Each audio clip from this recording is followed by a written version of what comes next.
चलिए दोस्तों बात करते हैं सीखो नई क्वेश्चन के बारे में। इस क्वेश्चन में एग्जामिनर ने कहा एक व्यापारी माल के अंकित मूल्य पर 20% का व्यापार छूट देता है, व्यापारी मतलब छूट देता है, 6 सही 1/4% की नगद छूट देता है और लागत मूल्य का 20% शुद्ध लाभ प्राप्त करता है। तो बिक्री के लिए माल को लागत मूल्य से कितना अधिक अंकित किया जाना चाहिए, ये एग्जामिनर मुझसे पूछ रहा है। तो देखिए सिंपल सी बात है, मुझे पता होना चाहिए पहले तो एक तो सीपी है, उसके बाद मुझे पता होना चाहिए एसपी। तो अगर एसपी पता है तो मुझे इससे निकालूंगा आपका मार्क प्राइस जो एग्जामिनर ने मुझसे पूछा है। तो या तो आप एमआरपी प्राइस को 100 मान लीजिए या फिर आप सीपी को 100 मान लीजिए, इन दोनों में से किसी एक को 100 मान लीजिए। तो मैं मान लेता हूँ कि भाई सीपी जो क्रय मूल्य जो मेरे पास 100 रुपये है। अगर क्रय मूल्य मेरे पास में 100 रुपये है, क्रय मूल्य मेरे पास में 100 रुपये है, तो वो बेच कितने में मेरा है 20% के प्रॉफिट पे। तो 100 रुपये की चीज़ वो बेचेगा कितने में 120 रुपये में। अब 120 रुपये में बेचेगा तो उसने क्या दिया था शुरू में डिस्काउंट दिया था कितना 20% का, और फिर ये 6 से 1/4% का। तो इस एमआर प्राइस पे डिस्काउंट देने के बाद यही तो वैल्यू आई होगी, विक्रय मूल्य की वैल्यू।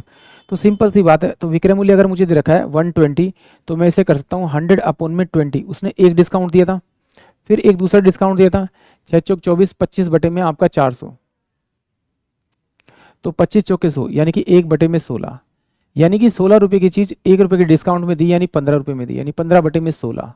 तो अगर मैं इसको उल्टा कर दूंगा यानी कि 16 बटे में अगर 15 कर दूंगा तो मुझे ये जो वैल्यू मिल जाएगी वो मुझे क्या मिल जाएगी आपकी, आपका मार्क प्राइस मिल जाएगा। क्योंकि देखिए सिंपल सी बात है, अगर ये मार्क प्राइस होता आपका तो आप क्या करते, इसे 20% का छूट निकालते हैं, 20% निकाल के 20% माइनस करते तो 80/100 होता। फिर क्या करते, इसका निकालते अब 6 चौक 24 यानी कितना होता है 6 चौक 24, 24 एक 25, 25 बटे में 400 यानी कितना करते हैं आप इसका 15 बटे में आप कितना करते हैं आपका 16 करते हैं। तो ये बराबर में क्या होता है आपका एसपी के बराबर होता, इधर जाके उल्टा होता, तो इधर जाके उल्टा होता, हमने यहाँ पे डायरेक्ट उल्टा कर लिया।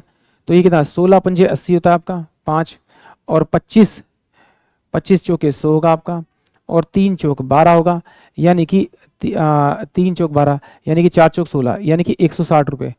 अगर मेरे पास में क्रय मूल्य 100 रुपये है तो विक्रय मूल्य 120 रुपये होगा, और जो एमआरपी प्राइस होगा वो मेरे पास में कितना होगा आपका 160 रुपये का।